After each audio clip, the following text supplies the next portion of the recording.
अलीगढ़ मुस्लिम university में CAA मुखालिफ तकरीर करने के मामले में डॉक्टर कफील के मुकदमे की समाअत इलाहाबाद हाईकोर्ट में एक बार फिर टल गई।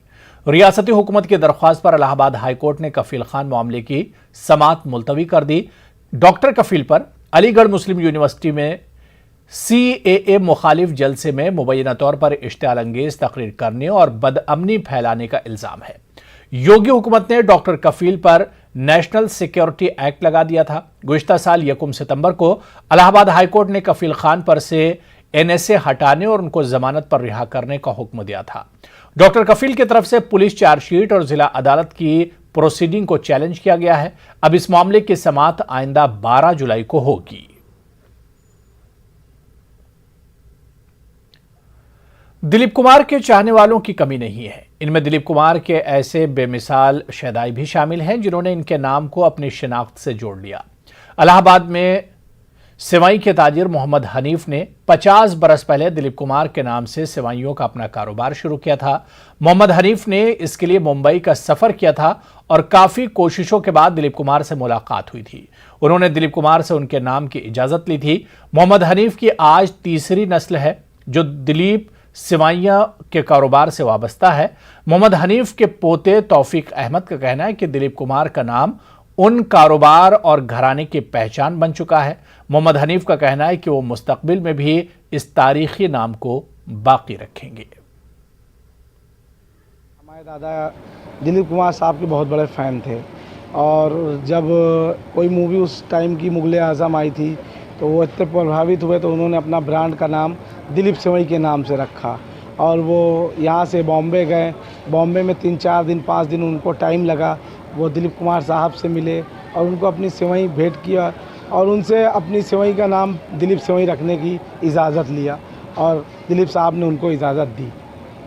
और किस तरह से अब आप बिजनेस संभाल रहे हैं? आप लोग बिजनेस उन्हीं के नाम से बरकरार है, दिलीप कुमार साहब के नाम से आज भी चल रहा है और आगे भी कोशिश, अब वो हमारे बीच में नहीं रहे और आगे कोशिश करेंगे कि उनके नाम से ये बिजनेस उनकी यादों से जुड़ा रहे और आगे भी ये काम चलता रहे।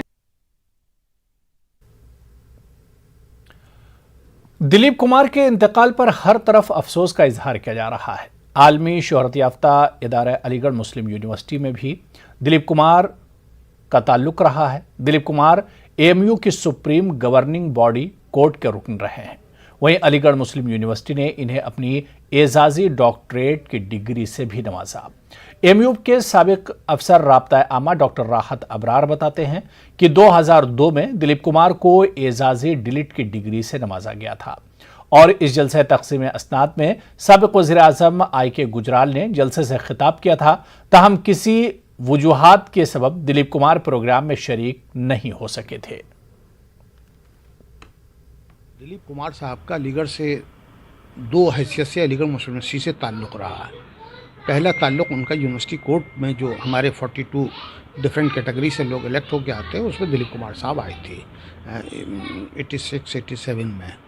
दूसरा ये कि वो यहाँ पर यूनिवर्सिटी ने जब 26 फरवरी 2002 को एक कॉन्वोकेशन किया, तकसीम असरात का सालाना जलसा किया। हामिद अंसारी साहब वाइस चांसलर थे और आई.के. गुजराल जो फार्मर प्राइम मिनिस्टर थे, उन्होंने तकसीम असरात का खुतबा पेश किया।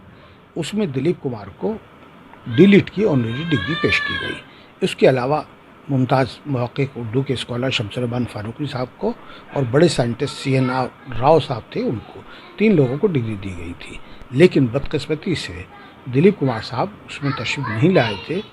लेकिन बाद में उन्होंने उसका यूनिवर्सिटी को लिखा कि मुझे बहुत खुशी है कि मुझको यूनिवर्सिटी ने इतने बड़े एजाज़ से नवाजा है, लेकिन मेरी मजबूरी थी कि भाई दिलीप की वजह से मैं नहीं आ पाया। मेरे जज्बात, मेरा दिल जो है वो अलीगढ़ के साथ है और उस पर उन्होंने बहुत उम्दा ख़त लिखा था। तो इस तरीके से उनका दिलीप कुमार का अलीगढ़ से ताल्लुक़ रहा। चलिए आगे बढ़ेंगे। उत्तर प्रदेश में इन दिनों तब्दीली मजहब का मुद्दा खूब गर्म है। जबरन मजहब तब्दील करने के अलावा इलाके फंडिंग पर भी जांच जारी है। कानपुर में कई मामले तब्दीली मजहब के सामने आए जिसमें कई गलत भी साबित हुए। इस सिलसिले में कानपुर के शहर काजी ने न्यूज़ 18 से बात करते हुए कहा कि इंतजामिया को जांच के बाद ही कोई कार्रवाई करनी चाहिए। इस्लाम जबरन मजहब तब्दील कराने का हुक्म नहीं देता है। हमारे साथ सैर काजी कानपुर साहब मौजूद हैं, उनसे बात करते हैं। सर काजी साहब, जिस तरह से ये मामले सामने आए उसमें कई मुद्दे झूठे हुए और जो मामले जांच के बाद देखा गया कि उसमें झूठ निकला कि धर्मांतरण हुआ, इस तरह की बातें हुई, इस पर क्या कहना है कि किस तरह से जांच होना चाहिए, क्या होना चाहिए?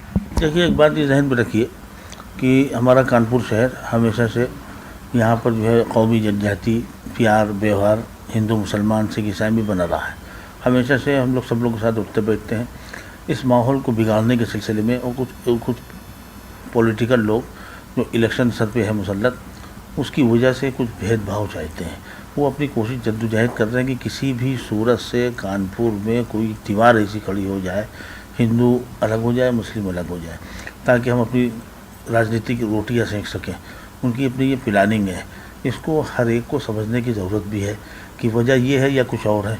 अगर हम इस चीज़ को ज़हन में नहीं रखेंगे तो नादानी भी हो सकती है। इसलिए हम बराबर ये अपील करते आए हैं और जहाँ जहाँ पे बैठते हैं बातचीत होती है तो मुसलमानों से और ख़ासतौर से जो भी तबका है सेकुलर जहन का, हिंदू मुस्लिम सभी से कहते हैं कि देखो इस बात को समझो और इस मामले में कभी उलझने की ज़रूरत नहीं। तो एक नहीं कई अनेक मैटर आ रहे हैं और उलझाने की कोशिश की जा रही है, हालांकि सब गलत है। धर्मांतरण का जहाँ तक मैटर है, इस्लाम ज़बरदस्ती किसी भी कोई मज़हब को अगर कबूल करवाना चाहे तो उसको कबूल नहीं करता। इस्लाम ऐसे लोगों को पसंद ही नहीं करता, जायज़ ही नहीं है। जब इस्लाम कबूल ही नहीं करता तो काहे कोई किसी के लिए ज़बरदस्ती करेगा। तो हमारा मज़हब बहुत इस मामले में हसीन है और बहुत मोहतात है।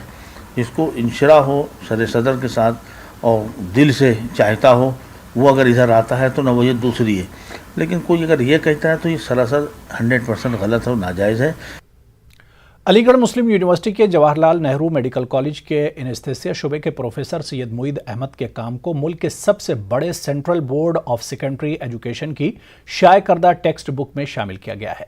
इनके तहकीकी मकाले अस्पताल के बाहर आम आदमी के जरिए कार्डियो पल्मोनरी बाजियाफ्त के लिए सिर्फ कंप्रेशन के इक़्तिबासात को CBSE के क्लास 9 के साइंस निसाब में शामिल किया गया है, जो साइंस टेक्स्ट बुक के सफ़ा 91 से 94 पर पढ़ा जा सकता है। प्रोफेसर मुईद अहमद ने बताया कि आज हमारे मुल्क में हर साल 1 लाख में से 4,500 लोग अफराद की मौत होती है हार्ट अटैक की वजह से, जिनमें ज़्यादातर को फौरी मिलने वाली तिब्बी सहूलियात नहीं मिल पाती। हमने बच्चों को इसीलिए टारगेट किया कि वो घरों में रहते हैं और अगर इन्हें CPR सिखाया जाए तो बहुत से लोगों की जान बचा सकते हैं।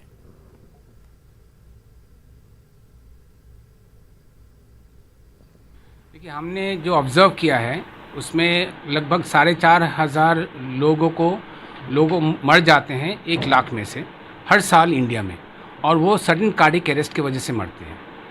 और इसमें से 60% होते हैं जिसका कार्डिक प्रॉब्लम हो, और इसमें 70% पेशेंट ऐसा है जो कि घर में या घर से बाहर कार्डिक अरेस्ट होता है। तो हमारा जो प्राइमरी रिस्पॉन्डेंट होता है वो घर के अंदर बच्चे होते हैं और घर के बाहर पुलिस होते हैं। और इसमें से 90% पेशेंट जो कार्डिक अरेस्ट होता है वो मर जाते हैं अगर इमीडिएटली आप उनको CPR नहीं करें तो। और खाली 50% भी नहीं, 45 से 50% पेशेंट को ये CPR मिलता है आज के ज़माने में। तो हम लोग ने टारगेट किया था, हमारा एम्बेसडर बनाया था स्टूडेंट्स को, बच्चों को, क्योंकि ये इनके अंदर एंथुसियाज्म है, ये आराम से सीख लेते हैं और सीखने के बाद घर में जाके बच्चों को बड़ों को भी सिखा देते हैं। और एक बच्चों को अगर हम सिखा दें तो वो कम से कम 40-50 साल वो उनके अंदर वो रहेगा और हमारा अवेयरनेस वो 50 साल के लिए चलता रहेगा। बच्चों को एक्सेस करने में बहुत आसान है। स्कूल में जाइए, इकट्ठे सारे बच्चे मिल जाएंगे, आप उनको सिखा सकते हैं। तो ये हमारे लिए, इसीलिए हम लोग ने क्लास 9 स्टैंडर्ड में इनको दाखिल करवाया, क्योंकि क्लास 9 के बच्चे जो है उनको कुछ बायोलॉजी के बारे में अंडरस्टैंडिंग हो जाता है। गाजियाबाद पुलिस ने एक ऐसे गिरोह का पर्दाफाश किया है जो मोबाइल टावर से चिप और दूसरे पार्ट निकालकर कबाड़ी को फरोख्त करते थे, जिसके बाद इसे यहां से चाइना सप्लाई कर दिया जाता था, जिसके बाद यही चिप वापस मुल्क में आता था। इस ग्रुप के तार बैरून ममालिक से जुड़े थे। इनके अकाउंट का काफी लेन देन चाइनीज कंपनी से हुआ है। इस गैंग के 5 मेंबरों को पुलिस ने हिरासत में ले लिया है। ये एक काफी अच्छा गैंग लोनी पुलिस ने और क्राइम ब्रांच ने दोनों ने मिलकर पकड़ा है। इसमें हम लोगों ने इनसे काफी बरामदगी की है। इनसे काफी मात्रा में जो नेटवर्क कार्ड होते हैं, LCC card, LMD card, plate एवं अन्य सामान इन लोग के पास से मिले हैं। ये जियो के जो टावर होते हैं, रिलायंस जियो के टावर, उनसे ये चोरी होते थे। ये डिवाइस एक होती है, बड़ी डिवाइस होती है, लगभग 1.5 से 2 फीट के आसपास की। उसमें पूरा चिप्स होती हैं, इसके अलावा एल्युमिनियम की बड़ी हैवी डिवाइस होती है। तो उसको ये तोड़कर वहां से निकाल लेते थे। फिर उसको निकालने के बाद इनकी एक पूरी चेन थी। जो चोर थे वो फर्दर किसी को देते थे। फिर जो छोटा कबाड़ी होता था वो एक बड़े किसी कबाड़ी को, जो इसका मेन काम करता है दिल्ली में, जैसे कि हमारे केस में जहांगीर है, तो वो अंततः जहांगीर के पास पहुंचता था सारा माल। फिर जहांगीर उसमें से जो काम की चीजें होती हैं उनको 2 अलग अलग हिस्सों में करता था। जैसे एल्यूमिनियम, कॉपर जो उसका निकलना है वो अलग हो गया, उसको अपना गला के, और कुछ गोल्ड की भी मात्रा निकलती थी, उसको गला के अपना मार्केट में बेच देता था। इसके अलावा जो इलेक्ट्रॉनिक उसमें आइटम था, चिप्स, मदरबोर्ड्स, वो सबको एक अलग सेग्रीगेट करता था। गाजियाबाद पुलिस ने एक ऐसे गिरोह का पर्दाफाश किया है जो जियो की टावर से चिप निकालकर कबाड़ी को बेच दिया करते थे। इसके बाद वही कबाड़ी दिल्ली में किसी बड़े कबाड़ी को बेच दिया करता था। इसके बाद चाइना में सप्लाई की जाती थी। वही चीज चाइना से रिप्लेस होकर भारत आ जाया करती थी। कहीं ना कहीं इसमें चाइना कनेक्शन निकल कर आया है। इस मामले में 5 आरोपियों को गिरफ्तार किया है। मामले की वैधानिक कार्रवाई जारी है। रोहित सिंह, न्यूज़ 18 गाजियाबाद। पेट्रोलियम अशिया के साथ साथ दीगर चीजों की कीमतों में लगातार इजाफा दर्ज किया जा रहा है। इसको लेकर आज कानपुर में कांग्रेस ने जमकर हंगामा किया। कांग्रेस खवातीन विंग ने थाली बजाकर एहतजाज किया। इस दौरान मरकजी हुकूमत को जमकर तनकीद का निशाना बनाया गया। और एक ही मुद्दा है, जिस तरीके से महंगाई चरम सीमा पर जा रही है, महिलाओं की मूलभूत सुविधाएं होती है, उनका गैस चूल्हा, जिस पेट्रोल डीजल की हम बात कर रहे हैं, क्योंकि हमारे पुरुष जब तक उस पेट्रोल डीजल की गाड़ी में बैठ करके जाएंगे नहीं, कमाने नहीं जाएंगे, तो सबसे बड़ी मार महिलाओं के ऊपर पड़ी है। तो आज पूरी महिला कांग्रेस उत्तर प्रदेश साउथ जोन में नहीं, पूरे उत्तर प्रदेश में महिलाओं का ये विरोध प्रदर्शन चल रहा है। और मैं आगामी समय में ये चेतावनी देना चाहती हूँ योगी और मोदी सरकार को, जिस तरीके से महंगाई आपने चरम सीमा पर कर दी है। आप वादे तो बहुत बड़े बड़े लेके आए थे। आपने कहा बेटी बचाओ बेटी पढ़ाओ, जहाँ पे बेटियाँ सुरक्षित नहीं वहाँ बेटी पढ़ाने की तो कोई बात ही नहीं है। और जिस तरीके से आपने वादे किए, जनता पे पूरी तरीके से आप विफल हो चुके हैं। जेडीयू के राष्ट्रीय सदर आरसीपी सिंह ने मरकजी वजीर की हैसियत से हलफ लिया। पटना में पार्टी दफ्तर में कारकुनान ने जमकर होली खेली, साथ ही पटाखे भी फोड़े गए। जायजा लिया हमारे नुमाइंदे ने।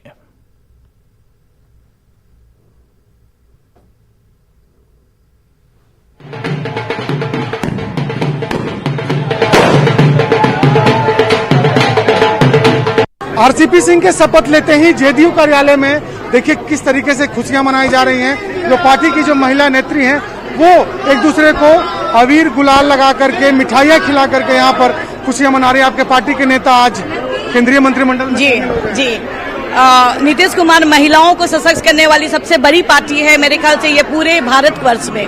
आरसीपी सर को वहाँ पे मंत्री बनाना, मानो हम महिलाओं के आवाज बन के कैबिनेट में वहाँ पे बैठेंगे। बिल्कुल, देखिए और भी तस्वीर हम दिखा रहे हैं कि किस कदर यहाँ पर जो यहाँ पर महिला नेत्री हैं एक दूसरे को मिठाइयाँ खिला रही हैं, गुलाल लगा रही हैं। खुशी का वक्त है क्योंकि इनके पार्टी के जो राष्ट्रीय अध्यक्ष हैं वो अब मोदी कैबिनेट में शामिल हो गए हैं। आरसीपी सिंह ने शपथ ले ली है। पिछले कई दिनों से इस बात की चर्चा थी जदयू से कौन मंत्रिमंडल में शामिल होगा, लेकिन अब यह तय हो गया, सब कुछ साफ हो गया और आरसीपी सिंह ने शपथ ले लिया है। आपके पार्टी के नेता आप केंद्रीय मंत्री बन गए। बहुत खुशी है, बहुत एक्साइटेड। हम लोग बिहार के विकास में सबसे बड़ी उन्नति होगी और वो एक उनके जाने से बिहार में इतना बड़ा विकास होगा। मुखिया है ना आरसीपी सिंह जी, अब मंत्री बन गए, कैबिनेट मंत्री बने हैं, क्या कहेंगे आप? बहुत खुश हैं हम लोग महिलाएं, क्योंकि बिहार का तो विकास हुआ है, अब देश का विकास। काफी खुशी का माहौल है। आप लोग होली मना रहे हैं। हमारे पार्टी के राष्ट्रीय अध्यक्ष श्री आरसीपी सिंह जी केंद्रीय मंत्रिमंडल में शामिल हुए हैं, तो खास करके यह ऐतिहासिक दिन है और बिहार की जनता को भी इससे फायदा पहुंचेगा, बिहार को भी फायदा पहुंचेगा और गठबंधन को भी इससे फायदा पहुंचेगा। आदरणीय श्री आरसीपी सिंह जी का केंद्रीय मंत्रिमंडल में जाने पर खास करके महिला बहनें बहुत खुश है। पहली बार आप देख रहे होंगे कि किसी केंद्रीय मंत्री का मंत्रिमंडल में शामिल होने पर किसी नेता का इतनी बड़ी संख्या में महिलाओं के द्वारा उत्साह मनाया जा रहा है। शपथ ग्रहण समारोह में महिलाएं यहाँ हिस्सा लेने के लिए पहुंची हैं।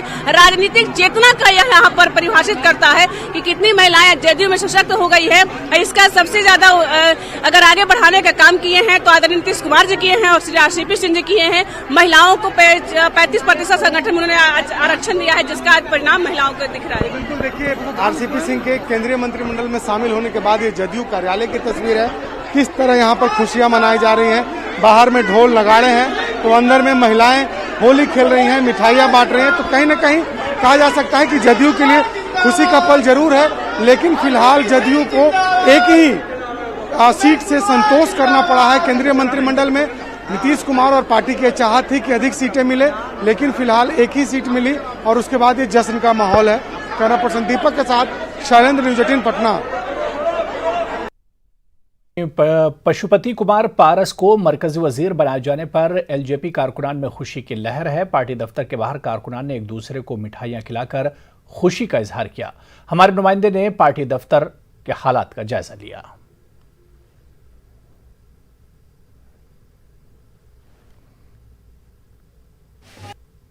पशुपति पारस के मंत्री बनने के बाद लोजपा में जश्न का माहौल है और ये तस्वीरें आप देख रहे हैं लोजपा कार्यालय के ठीक सामने से, जहां पे महिलाएं जो कार्यकर्ता हैं वो यहाँ पे नाच गा रहे हैं और यहाँ पे ढोल नगाड़े जो है वो बजाए जा रहे हैं। और जिस ढंग से यहाँ पे पशुपति पारस मंत्री केंद्र में बनाए गए हैं उसे लेकर के लोगों में खुशी है, जश्न है और ये जश्न सड़कों पे दिखाई पड़ रहा है। और यहाँ पे चिराग और पशुपति पारस के बीच में आपसी तकरार भले ही हो, लेकिन जिस ढंग से केंद्र में मंत्री बनाए गए हैं पशुपति पारस, प्रधानमंत्री ने उन्हें जगह दी है, इसकी खुशी जो है वो यहाँ पे कार्यकर्ताओं पे साफ दिखाई पड़ रही है। जहाँ पे देख रहे हैं कि मिठाइयाँ बांटी जा रही है, महिलाएं हो, युवा हो, तमाम लोग जो है वो यहाँ पे नाचते हुए दिखाई पड़ रहे हैं। और लोग से जानेंगे कितनी खुशी है। मैं देश के प्रधानमंत्री आदरणीय श्री नरेंद्र मोदी जी को बहुत बहुत बधाई देता हूं। आज उन्होंने लोक जनशक्ति पार्टी के संसदीय दल के नेता आदरणीय श्री पशुपति कुमार पारस जी को केंद्रीय मंत्रिमंडल में शामिल किए हैं। मुझे पूरा आशा और विश्वास है कि पशुपति कुमार पारस जी स्वर्गीय रामविलास पासवान जी के भाई हैं। जो स्वर्गीय रामविलास पासवान जी में गुण था, विचार था, उन्हीं के आदर्श। कितनी खुशी है आप लोगों को? हम लोग का क्या, बहुत बिहार के सारे जनता की खुशी है। और माननीय प्रधानमंत्री का जो स्लोगन था कि सबका साथ सबका विश्वास, उसको लेकर हमारे स्वर्गीय रामविलास पासवान जी का जो सपना था देश के, उसको लेकर माननीय प्रधानमंत्री ने सच्चे रूप से पारस बाबू को मंत्रिमंडल में शामिल करके उनके एथी को बहुत इनका कहना है कि ये जो तस्वीरें जरा देखिए कि किस ढंग से लोग झूम रहे हैं, नाच रहे हैं। और इनका कहना है कि पशुपति पारस के मंत्री बनाए जाने से रामविलास पासवान का सपना पूरा हुआ है। पटना से रवि एस नारायण की रिपोर्ट। वज़ीर आला नीतीश कुमार ने आज सैलाब से मुतासरा 3 अजला का फजाई सर्वे किया। सीएम नीतीश ने दरभंगा, समस्तीपुर और मधुबनी में सैलाब से मुतासर इलाकों का हवाई जायजा लिया। उन्होंने तीनों अजला के डीएम से इसका फीडबैक भी लिया, साथ ही जरूरी हिदायत भी दी। गुज़िश्ता रोज भी नीतीश कुमार ने 5 अजला का एरियल सर्वे किया था।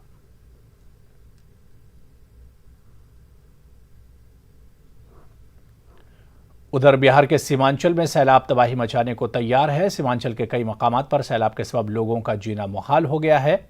लाखों लोग सैलाब से मुतासिर हैं, लेकिन हुकूमत खामोश तमाशा देख रही है।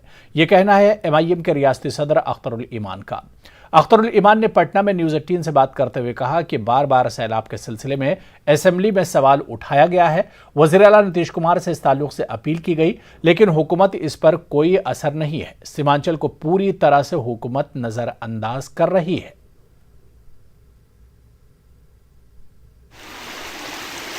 अभी मैं बता दूं, 2 खतरनाक सूरत हाल है। यह खतरनाक सूरत हाल है कि महानंदा जो बड़ी नदी है वो एक सरहद को काट कर मलहना एक गांव है, वहां पर एक नई राह निकाल रही है, जिससे एक बड़ा इलाका मुतासिर हुआ, छोटे नहर में मिलने का अंदेशा है। दूसरी तरफ कनकई एक नदी है जो नंगरा टोली के पास एक दास नदी है, वहां अगर चली गई तो 25,000 की आबादी और करोड़ों के इमलाक के तबाह हो जाने का अंदेशा है। लेकिन हुकूमत वक्त या फ्लड कंट्रोल के लोगों को कोई वो सरोकार नहीं है।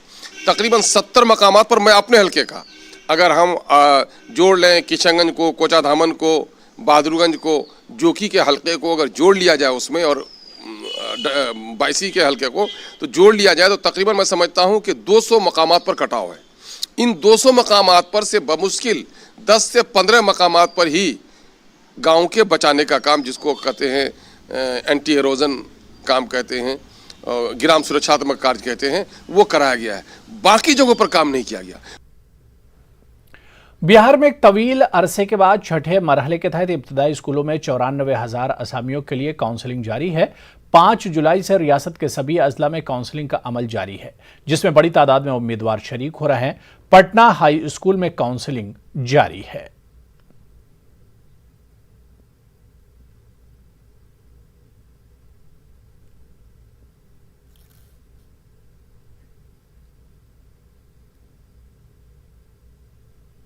चरण के शिक्षक नियोजन को लेकर काउंसलिंग जारी है। अलग अलग नियोजन इकाई में काउंसलिंग किया जा रहा है, जिसको लेकर बड़ी संख्या में जो अभ्यर्थी हैं वो सेंटर में पहुंच रहे हैं। पटना हाई स्कूल की आपको तस्वीर दिखा रहे हैं, जहां पर बड़ी संख्या में पुरुष बल, महिला बल और मजिस्ट्रेट की प्रतिनियुक्ति की गई है। इस बार आपको हम यहाँ पर जो सूची टंगे हुए हैं उसको हम दिखाते हैं कि किस तरह से यहाँ पर अलग अलग नियोजन इकाई के जो अभ्यर्थी हैं वो भाग ले रहे हैं। यानी पटना जिले के कुल 14 नियोजन इकाई का यहाँ पर काउंसलिंग जारी है, जिसमें अलग अलग विषयों के अलग अलग रिक्तियाँ दिए गए हैं। तो ये देख सकते हैं, हिंदी, संस्कृत, अंग्रेजी, गणित, विज्ञान और उसके बाद सामाजिक विज्ञान, तमाम जो विषय हैं इसमें अलग अलग रिक्तियाँ हैं। और उसमें जो अभ्यर्थी जिनको यहाँ पर कोटिवार जो है उपस्थित होना है, ये आप देख सकते हैं। तो एक कहीं ना कहीं उल्लास है। मैडम, मिला यहाँ पर? अभी सर खोज रहे हैं। अच्छा, अभी देख रहे हैं। क्या सब्जेक्ट क्या है? हिंदी है। लग रहा है कि बहाली हो जाए। लग तो रहा है, उम्मीद से आए हैं। कितने साल से इंतजार कर रहे हैं? बहुत साल से इंतजार कर रहे हैं और पीएचडी नेट सब किए हुए हैं और एमए भी है, सारा कुछ है। रूप से जो इंतजार की घड़ियां थी वो समाप्त हो गई है। अब काउंसलिंग लगातार किया जा रहा है। अब ज्वाइनिंग लेटर की बारी है, यानी अलग अलग नियोजन इकाई में इसी प्रकार से अभ्यर्थी पहुंच रहे हैं फिजिकली, और उनको काउंसलिंग करने के बाद ज्वाइनिंग लेटर दिया जाएगा। कैमरामैन अजय दुबे के साथ रजनीश कुमार, न्यूज़ 18 पटना। बिहार में कोरोना वैक्सीनेशन को लेकर जहां सरकार ने साल के आखिर तक 6 करोड़ लोगों को वैक्सीन देने का हदफ रखा है, वहीं अब आम लोगों में भी वैक्सीन से मुतालिक बेदारी देखने को मिल रही है। पटना के पाटलिपुत्र अशोका सेंटर पर वैक्सीन को लेकर काफी भीड़ दिखाई थी।